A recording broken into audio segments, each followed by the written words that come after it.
Magandang gabi po, Luzon, Visayas at Mindanao.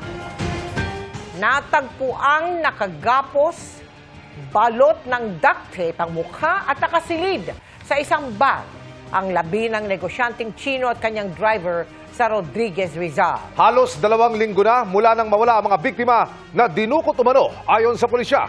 Nakatutok si James Agustin. Nakasilid sa mga nylon bag ang bangkay ng 2 lalaki nang matagpuan sa Sitio Udyongan sa barangay Macabud, Rodriguez, Rizal, bandang alas 6 ng umaga kahapon.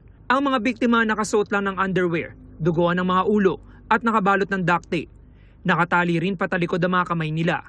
Hindi kinilala ng Rizal PNP ang 2 lalaki, pero kalaunan sa Campo Crame, kinumpirma ni PNP spokesperson Police Brigadier General Jean Fajardo na ang isa sa mga lalaki ang Chinese businessman na si Kong Yuan Guo na may Filipino name na Anson Tan o Anson Ke at ang driver nito na kinidnap noong March 29. Nakabaloktot siya, tapos nakatali yung kamay, naka-tape.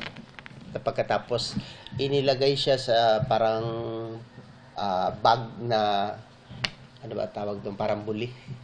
Parang yung bag na plastic, pinagdugtong yung nylon.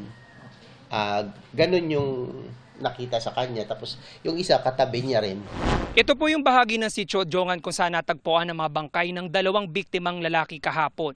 Tabing kalsada lamang ito at kapansin-pansin na maraming mga damo sa lugar na ito. Kaninang umaga nag-inspeksyon si Calabarzon Regional Director, Police Brigadier General Paul Kenneth Lucas sa lugar kung saan natagpuan ng 2 bangkay. Aniya, mas paigtingin nila ang pagsasagawa ng checkpoint sa lugar. Manggagaling ka sa Payatas, no?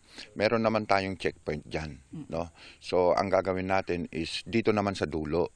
Maglalagay tayo ng checkpoint diyan in coordination with NCRPO and PRO3, no?